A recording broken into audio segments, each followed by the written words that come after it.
सोच के रखे हैं तुम, देखो। इसको थोड़ा और नीचे कीजिए ना। हाँ, इतना कीजिए। अरे बाप रे बाप, तुम पागल हो गई हो? इतना डीप गला पहनोगी? अच्छा तुम देखो ना, हम कितना अच्छा बनवाएंगे इस बार, सब देखते रह जाएगा। दीदी इसको थोड़ा टाइट कीजिए। हाँ दीजिए ना, कीजिए। पगला गई हो तुम? तुम्हारा माथा खराब हो गया, तुम इतना टाइट सूट पहनोगी? तुम देखना, अगर अच्छा नहीं लगेगा ना तो हम बदलवा देंगे। पूरा गांव देखता रह जाएगा, इतना अच्छा लगेगा। और थोड़ा टाइट कीजिए। हाँ, इतना ले जाइए, बस इतना। तुम पिटवा दोगे। देखिए, अगर अच्छा नहीं बनेगा तो हम पैसे नहीं देने वाले आपको। और नीचे में ना लेस लगा दीजिएगा। हम एकदम चाहते हैं कि हम वो टीवी हीरोइन जैसे दिखे, इसका एकदम चिकना सा पेट और मोर जैसी चाल हो। एक दिन ठाकुर साहब हमारी दुकान पे आए थे। ये क्या भद्दा कपड़ा सी रही है? क्या हुआ ठाकुर जी? आपको पता नहीं चला आपने क्या किया है? हमारा बिटिया लोगों का सूट सिला आपने, इतना छोटा छोटा बाजू, गला इतना लंबा, टाइट कपड़ा। इसको पहन करके गांव में घूमेगा तो नंगा नहीं दिखेगा। कपड़ा जल्दी से ठीक करके घर भिजवाइएगा, नहीं तो दुकान में धुआं भर देंगे, समझ गई ना? ये सब हुआ कब? 4 दिन पहले साहब, जब आशा अपने पति के घर से वापस आई थी। ये आशा शादीशुदा थी क्या? हाँ साहब। तो अपने घर वापस क्यों नहीं गई वो? नहीं पता साहब।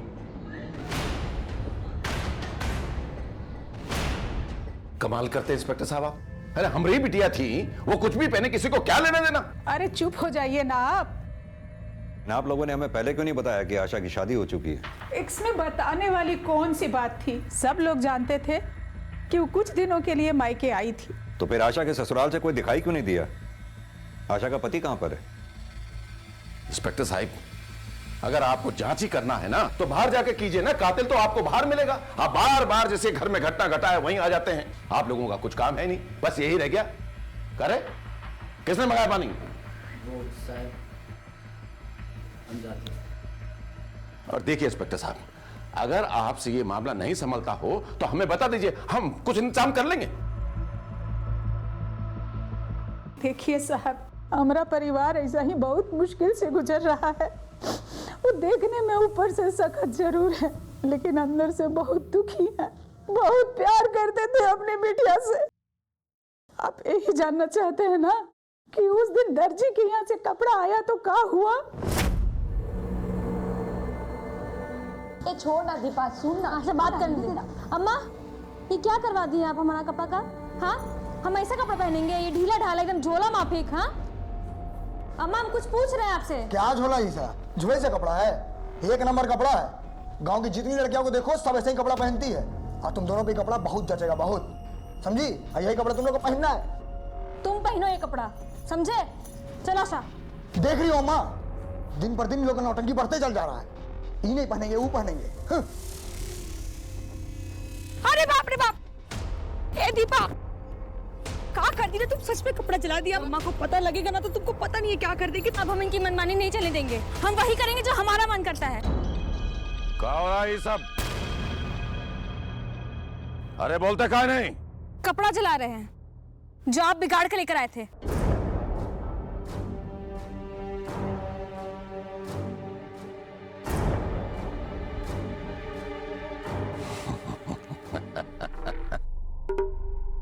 कोनो बात नहीं। अरे ठाकरों की बिटिया हैं तो खून तो बाल मारेगा ही ना। तुम दोनों दूसरा कपड़ा बनवा लेना, बढ़िया आशा। हाँ, पर पहले जैसा नहीं। हाँ, बस यही सब था हमारे बीच। दीपा की भी शादी हो चुकी थी क्या? हाँ, वो दीपा के लिए भी लड़का देख रहे थे, लेकिन आशा की शादी पहले तय हो गई तो पहले कर दी। और ये आशा की ससुराल कहां पर है? बलियापुर। सुनील आप ही हैं? हाँ सर। सुनील, हमें आपकी बीवी आशा के बारे में आपसे कुछ बातें करनी है। आशा क्या हुआ सर? क्यों, आपको नहीं पता? आपकी बीवी आशा अब नहीं रही। क्या?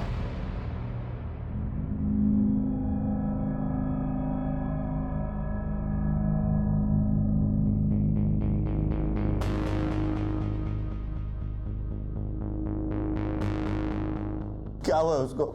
क्यों, आपके ससुराल वालों ने आपको खबर नहीं की? नहीं सर। दरअसल हमें दीपा और आशा की लाशें गांव में पेड़ से लटकी मिली। सुनील, आपको क्या लगता है, क्या दीपा और आशा की कोई ऐसी मजबूरी रही होगी जिसकी वजह से ये सब हुआ? हमको नहीं पता सर। लेकिन अभी 2-3 दिन से हमारी बात भी नहीं हो रही है। क्यों? अब क्या बताएं सर, जब से ब्याह के आई थी ना, सारा घर सर पे उठा रखा था। जब देखो हमसे और हमारे बेटे से लड़ती ही रहती थी। गरम गरम पूरी, छोला के साथ ना पूरी बहुत अच्छा लगता है। और हमारी बड़ी अम्मा तो एक नंबर छोला बनाती हैं। उसको धीमा धीमा आंच पे पकाएगा ना तो बहुत अच्छा बनता है, हबर दबर करेगा ना तो तुम सब गड़बड़ हो जाता है। हाँ। अरे हाँ हाँ, सिर्फ तुम्हारी बड़ी माँ ही तो छोले बनाती है, हमें थोड़ी कुछ करना आता है। अरे हमें और भी काम होते हैं, समझी तुम? ऑफिस भी जाना होता है। जब देखो बड़ी माँ बड़ी माँ बड़ी माँ। माँ जी आप ना हमारी बड़ी अम्मा के बारे में कुछ मत कहिए। हम तीनों भाई बहन को ना अकेले पाला है उन्होंने, और ये ना कोई आसान काम नहीं होता है। अरे तुम्हारी बड़ी माँ ने तुम तीनों भाई बहनों को पाला है तो हमने भी पाला है। मैंने भी बेटा जना है, उसे पाला है, जिसके बलबूते पे तुम ऐश कर रही हो, समझी? देखिए अम्मा जी आप ना, इसलिए हम फैसला कर लिए थे सर, इस बार कुछ हो जाए हम उसको लाने नहीं जाएंगे। लेकिन एक दिन ब्रजेश जी फिर ऑफिस पर आ गए। बार बार तुम्हारा वकील बन करके तुम्हारा झगड़ा नहीं छुटा सकते। अरे तुम्हारा बीवी है, तुम सवाल हो ना। बाबूजी बात तो ये है कि आपकी बेटी को बड़ों से बात करने की तमीज तक नहीं। बहुत अच्छा शिक्षा दिया है हमने अपनी बिटिया को। अरे तुम्हारी मर्दानगी में कमी अपने साथ रखने में उसको बात करता है। ये कब की बात है? 2-3 दिन पहले की बात है सर। सुनील, हमें लग रहा है कि दीपा और आशा की हत्या में कहीं ब्रजेश जी के परिवार में से ही तो किसी का हाथ नहीं है। आपको किसी पे शक है? नहीं सर, लेकिन पूरा गांव वाला जानता है सर कि घर में सबसे गुस्से वाला कौन है। कौन है? सर हम नाम तो नहीं ले सकते, आप पूछिए अगल बगल जाकर, आपको पता चल जाएगा। सर आपका शक हमें सही लग रहा था, कातिल ब्रिजेश की फैमिली में से कोई हो सकता है। सुनील भी तो नाम लेने से घबरा रहा था। हाँ योगेश, लेकिन सिर्फ हमारे सोचने भर से हम ब्रिजेश या उसके परिवार पे इल्जाम नहीं लगा सकते। यह भी तो हो सकता है सुनील ने हमारी हाँ में हाँ मिला दी हो। सर हमको किसी को तो ढूंढना ही होगा जो हमसे ब्रिजेश के परिवार के बारे में खुल के बात करे। एक काम करो, ये दीपा और आशा की कॉल डिटेल्स निकलवाओ, पता करो दोनों बहनें मरने से पहले किस किस से बातें करती थी। सर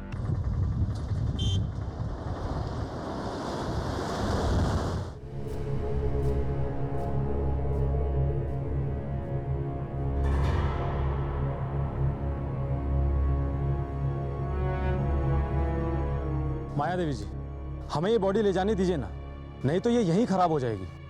कानून का भी अपना एक तरीका होता है काम करने का, आप लोग समझाइए ना इन्हें।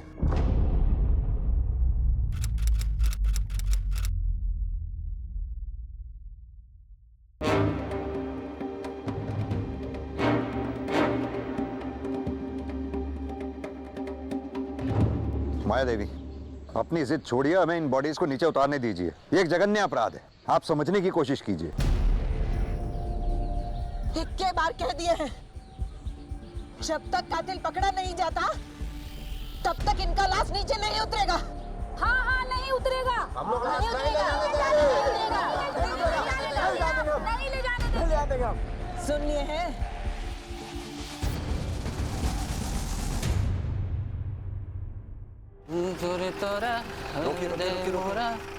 ए शंभू जी, कहाँ जा रहे हैं? घर जा रहे हैं साहब। बैठिए, हम छोड़ देते हैं आपको। नहीं साहब, हम चले जाएंगे। बिठाइए योगेश इनको। हाँ सर। साहब हमें कहाँ ले जा रहे हैं? हम कहीं नहीं लेके जाएंगे, आइए बैठिए। चलिए। साहब घर में सबसे गुस्सेले तो विनोद बाबू ही हैं। आए दिन किसी न किसी के साथ मारपीट करते रहते हैं। कुछ दिन पहले वो पीसी वाले कमलेश को कूट दिए थे। ये विनोद का दीपा और आशा के साथ भी झगड़ा हुआ था।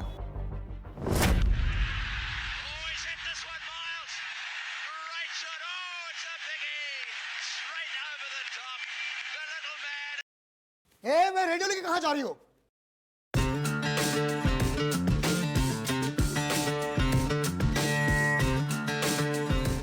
पता है अगर बाबूजी तुम लोग कैसे नाचते हुए देख रहे हैं तो मार के पैर तोड़ देंगे।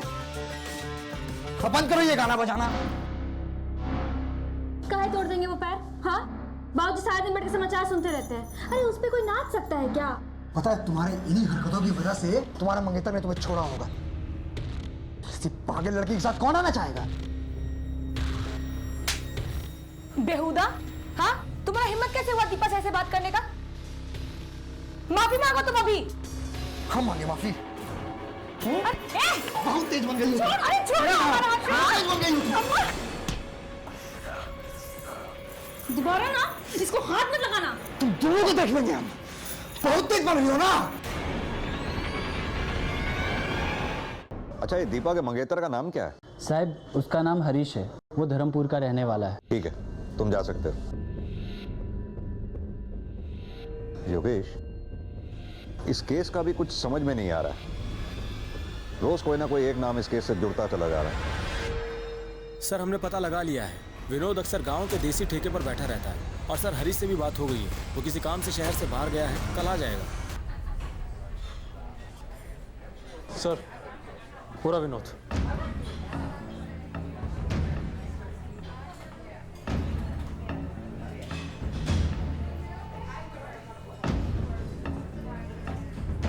विनोद, तुमसे कुछ बात करनी है।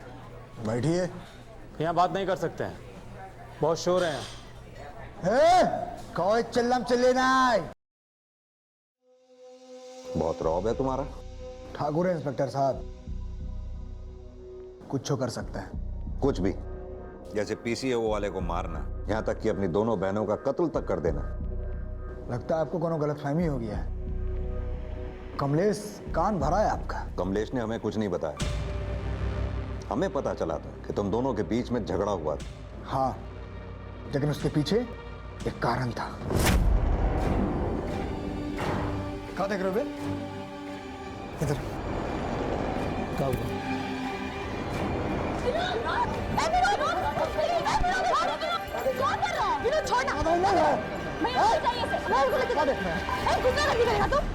सर, कोनो गलत बात होता है ना तो अजीब लगता है, दिमाग झंझना जाता है, गुस्सा लगता है। पर इतना भी नहीं कि हम अपनी सगी बहन को मार दें। पुलिस के सामने कई उलझने थी। वो चाहते थे कि केस जल्द सुलझ जाए, लेकिन उसके लिए बहुत जरूरी था कि दीपा और आशा की बॉडीज जल्द से जल्द पोस्टमार्टम के लिए भेज दी जाएं, ताकि इस केस में कोई रास्ता मिल सके। लेकिन अपनी बेटियों के गम में न्याय की मांग करती माया देवी ऐसा करने के पक्ष में बिल्कुल नहीं थी। भाभी, अपना जिद छोड़ दीजिए। विधि विधान से इनका क्रियाक्रम हो जाए तो इन अभागनों को अगला जन्म नहीं। हम अगला पिछला जन्म कुछ और नहीं जानत है।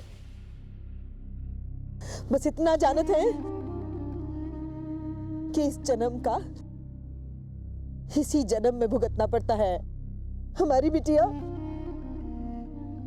इसी जन्म में मरी है और इनको इंसाफ भी इसी जन्म में मिलेगा। जब तक इनका खूनी पकड़ा नहीं जाता, हम यहाँ से हिलने वाले नहीं हैं।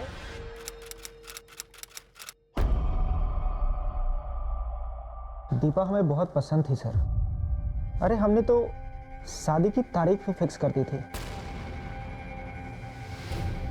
तो फिर सगाई काहे तोड़ दी तुमने? सगाई हमने नहीं, दीपा ने तोड़ा था। हरीश, हमें आपसे कुछ बात करनी थी। बोलो। सच बात तो ये है कि हम किसी और से प्यार करते हैं, आपसे शादी नहीं कर सकते। अब लड़की है तो सगाई तोड़ भी नहीं सकते, माँ की बहुत बदनामी हो जाएगी। तो अच्छा यही होगा कि आप ही ये रिश्ता तोड़ दीजिए। आप समझ रहे हैं ना हम लोग क्या कहने का कोशिश कर रहे हैं? तोड़ दीजिए ना सगाई।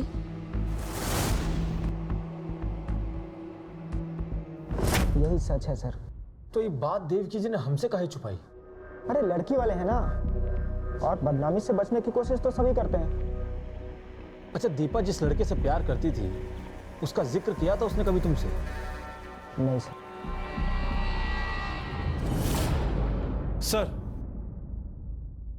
सर दीपा और आशा के कॉल रिकॉर्ड्स में सब कुछ नॉर्मल है। उस रात को 11 बजे उन्हें किसी का फोन नहीं आया था। एक बात और सर, आशा जब अपने ससुराल में थी तो वहां से दीपा को सुनील के मोबाइल से कॉल आते थे। हाँ, तो हो सकता है उसे आशा फोन करती हो। और सर कभी कभी तो लेट नाइट पर भी फोन किए गए हैं। बहनें भले कितनी क्लोज क्यों ना हो, लेकिन रोज रात को इतनी क्या बातें होगी करने के लिए? योगेश, ये भी तो हो सकता है कि दीपा को कॉल आशा के ना आकर के आशा के हस्बैंड सुनील के आते हो, और अभी तक हम गलत डायरेक्शन में जा रहे थे। हो सकता है आशा को दीपा और सुनील के बारे में पता चला हो और दीपा और आशा के बीच में इस बात को लेकर झगड़ा हुआ हो। इस झगड़े के दौरान दीपा का खून हो गया हो और दीपा की हत्या को आत्महत्या की शक्ल देने के लिए हो सकता है आशा ने दीपा की लाश को पेड़ तक घसीटा और फिर पेड़ पर लटका दिया। और हो सकता है फिर आशा को अपने किए पे पछतावा हुआ हो, जिसका प्रायश्चित करने के लिए उसने आत्महत्या कर ली। सर सुनील और दीपा के बीच में अगर अफेयर था भी तो मिलते तो जरूर होंगे। एक काम करो, सुनील के ऑफिस जाकर पता करो, क्या सुनील रोज ऑफिस आया करता था या फिर उससे ऑफिस में कोई मिलने आया जाया करता था। Okay sir. सर एक बात और, कि दीपा ने पिछले हफ्ते किसी मनीराम नाम के आदमी को कॉल किया था, भी 4 से 5 बार। योगेश, मनीराम कहीं वही आदमी तो नहीं जिसका जिक्र करके दीपा ने हरीश से सगाई तोड़ दी थी?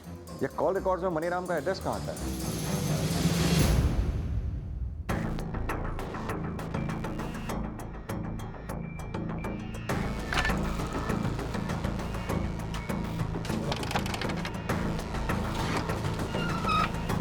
क्या हुआ सर?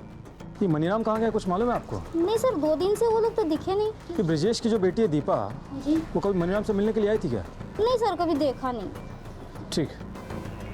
सुनील जी, आपकी पत्नी आशा के घर पर होने के बावजूद भी आप देर रात तक दीपा से बात करते थे। सर वो घर वाला फ़ोन हमको ऑफिस से मिला है और आशा उससे घंटों बतियाते रहती थी। आशा, आशा,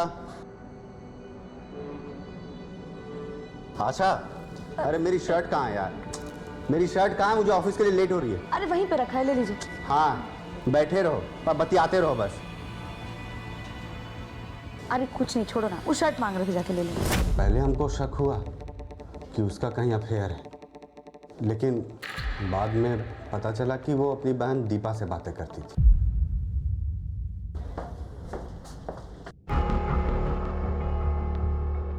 तो सुनिए। जी सर। ये सुनील डेली ऑफिस आते हैं क्या? जी सर, हर रोज़ आते हैं। अच्छा, इनसे कभी कोई लड़की मिलने आई है क्या? नहीं सर, आज तक कोई लड़की तो नहीं आई इनसे मिलने। सर ये भी तो हो सकता है कि ये सारा काम हरीश ने किया हो। सर दीपा ने सगाई तोड़ी थी तो हरीश का ईगो हर्ट हुआ था, तो उसने दीपा को मारना चाहा और बीच बचाव में आशा आ गई और उसी बीच बचाव में आशा भी मारी गई। योगेश, फिलहाल तो तुम साइबर सेल वालों से कहो कि वो मनीराम के फोन को ट्रेस करें। जैसे ही उसके बारे में कुछ पता चले हमें इन्फॉर्म करें। सर बलियापुर थाने से एक महिला पुलिस मिल गई है। गुड।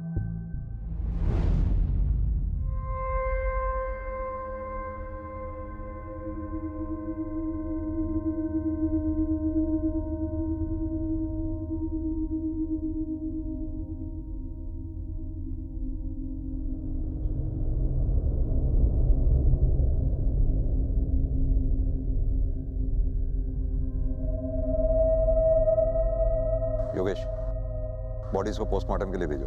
सर।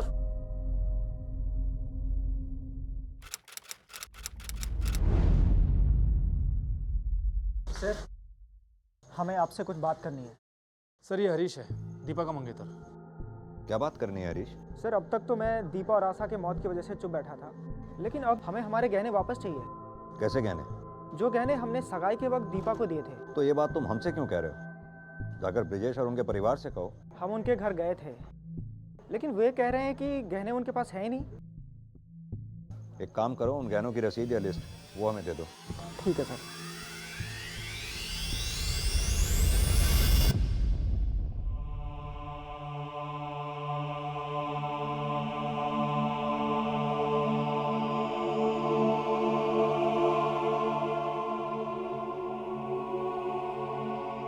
ठाकुर साहब,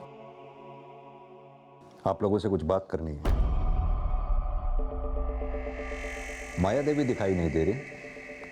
वो अपना मायके गई हैं, उनकी तबीयत ठीक नहीं थी। दरअसल हरीश ने कंप्लेंट लिखवाई है। दीपा की सगाई में जो उसने गहने दिए थे आप लोग उन्हें लौटा नहीं रहे। इंस्पेक्टर साहब, हमने हरीश को कितनी दफे समझाया था कि दीपा के पास कोई गहना वहना नहीं था। सर ये हरीश झूठ काहे बोल रहा है हमसे? योगेश, ऐसा भी तो हो सकता है कि दीपा ने ये बात अपनी फैमिली से छुपाई हो। एक काम करो, तुम्हारे पास मोबाइल में उन गहनों की जो तस्वीरें हैं उन्हें आसपास के ज्वेलर्स को दिखाओ। हो सकता है ऐसे गहने उनके पास बिकने के लिए आए हो। सर। अच्छा सुनिए, अभी हाल फिलहाल में आपकी दुकान पर कोई कंगन बेचने के लिए आया था क्या? हाँ सर। कंगन दिखा सकते हैं? हाँ जरूर।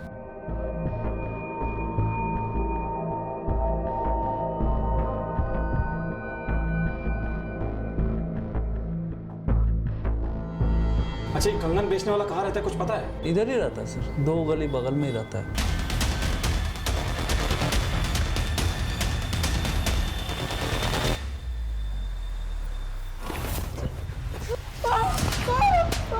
तुमको तो हम थाने में कंगन पहनाएंगे। चल बोल।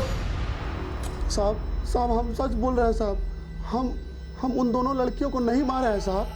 हाँ, उन दोनों लड़कियों को गहने छुपाते जरूर देखे थे साहब हम।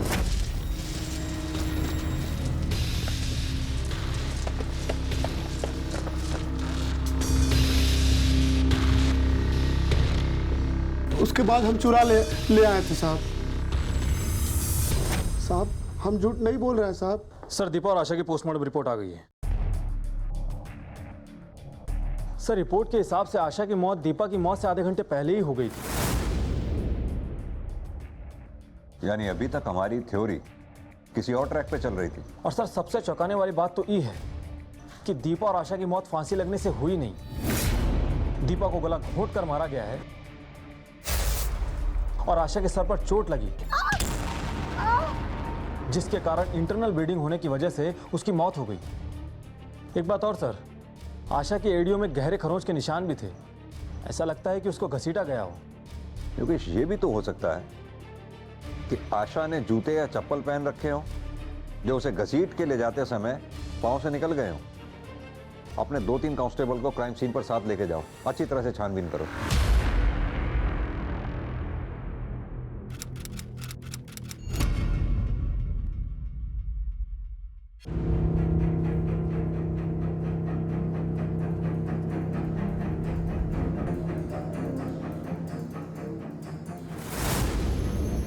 सर, यहाँ एक चप्पल मिला है।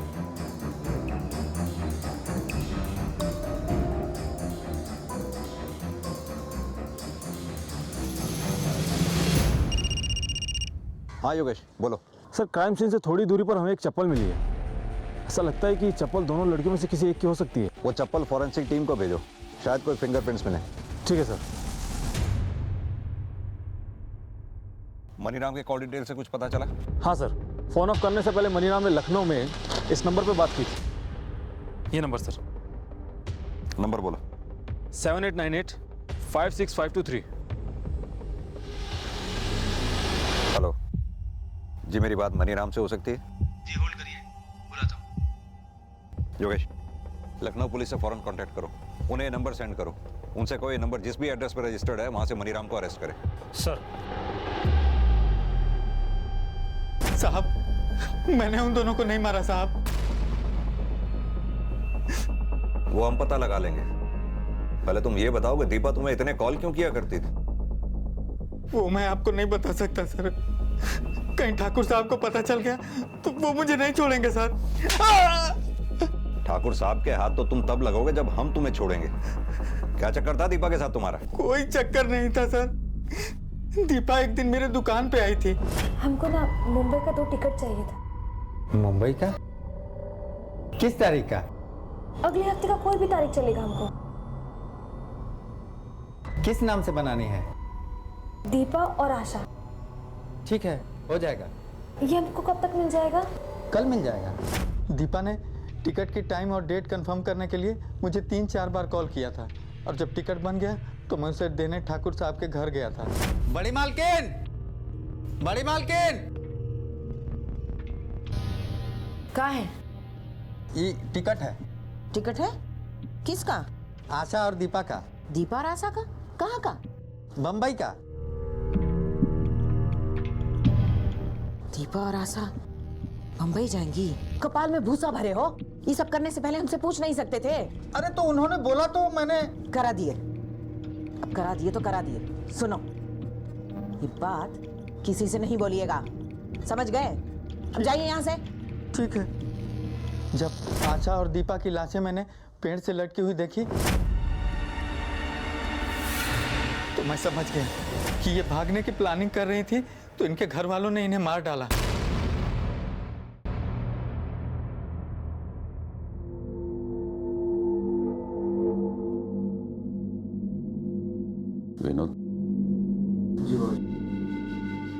भाभी को फोन लगा और बोल के बच्चियों का आखिरी बार आकर के मुख दर्शन कर ले।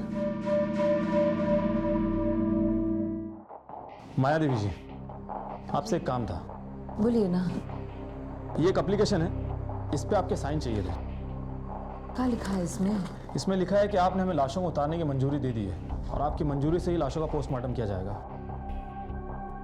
हमारा तबीयत ठीक नहीं चल रहा है और उस पे हम ज्यादा पढ़े लिखे भी नहीं हैं। ये दस्तखत करने आता नहीं है हमको। कोई बात नहीं, अंगूठा लगा दीजिए। जी।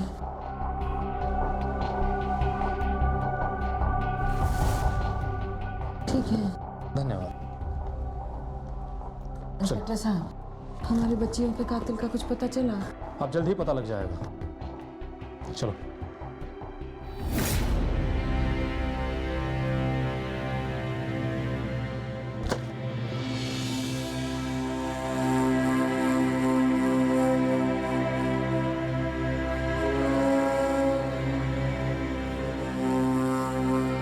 बड़ी माँ की तबीयत अभी तक ठीक नहीं हुई है। उनके बड़े भाई ने अभी फोन पे बताया मुझे, और ये भी कहा है कि डॉक्टरों ने उन्हें और आराम करने को कहा है। कोई निदान शुरू कर देना चाहिए।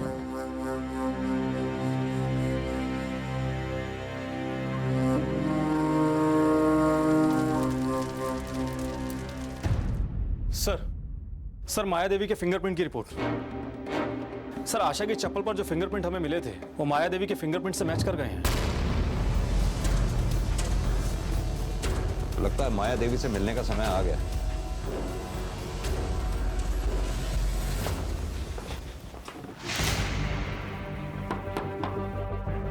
इंस्पेक्टर साहब, आप यहाँ? हमारी बच्चियों के कातिल का कुछ पता चला क्या? जी, अब कातिल और सबूत दोनों हमारे पास हैं। कौन है कातिल? आप ही बताइए। हम बताएं? चलिए हम बताते हैं। आशा की चप्पल पर पाए गए फिंगरप्रिंट्स आपके फिंगरप्रिंट से मैच कर गए।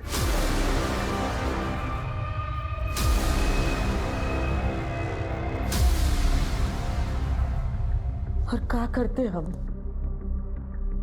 दोनों मिलके परिवार का इज्जत मिट्टी में मिला दे रहे थे।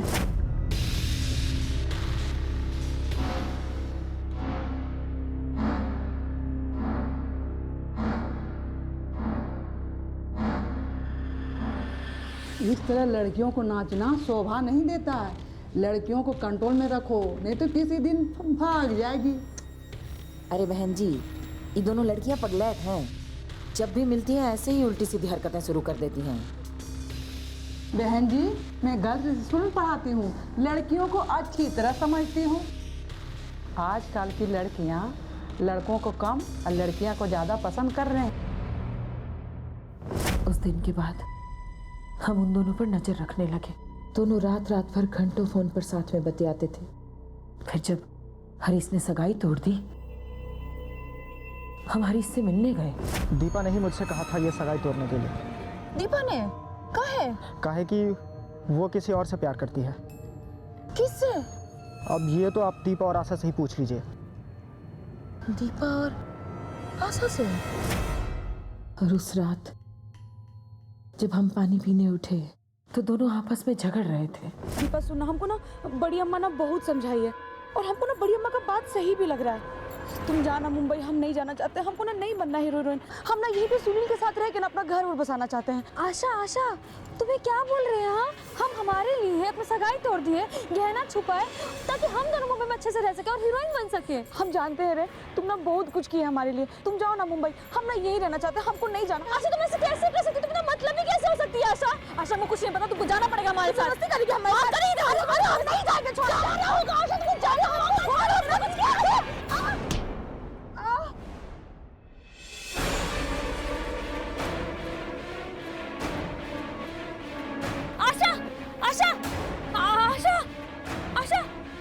अम्मा, वो हम बात कर रहे थे, गिर गई। आशा अरे ये तो मर गई। ये क्या करती हो बेटिया? ये तो मर गई है। क्या करें? नहीं अम्मा, नहीं। हम ऐसा कुछ नहीं किया था माँ। हम तो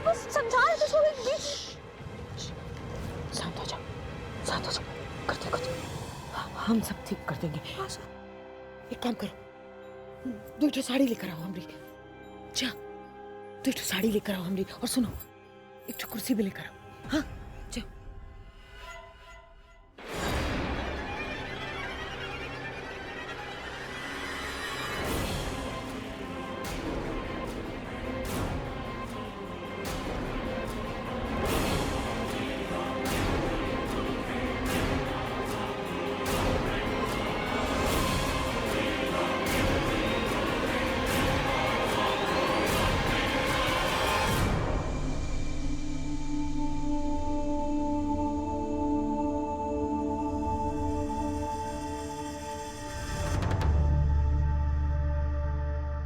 अपने कमरे में जा दीपा, अपने कमरे में जा। जा।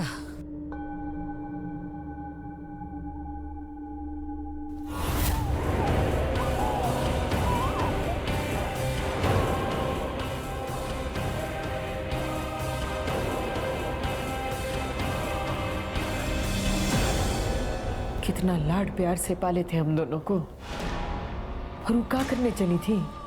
भाग जा रही थी। परिवार का नाम पर कलंक पोत देती।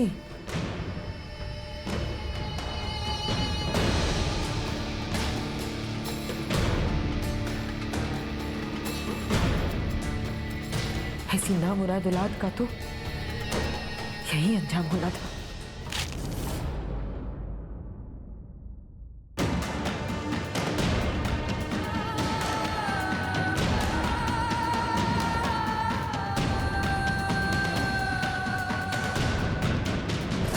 इसीलिए हमने उन्हें मरने के बाद भी पेड़ पर सड़ने दिया।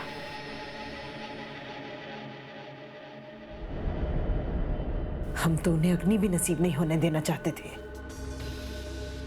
ऐसी औलादों के साथ ऐसा ही होना चाहिए। उन दोनों को जान से मारने की बजाय अगर प्यार से समझाया होता तो वो दोनों जिंदा होते। ले चलो।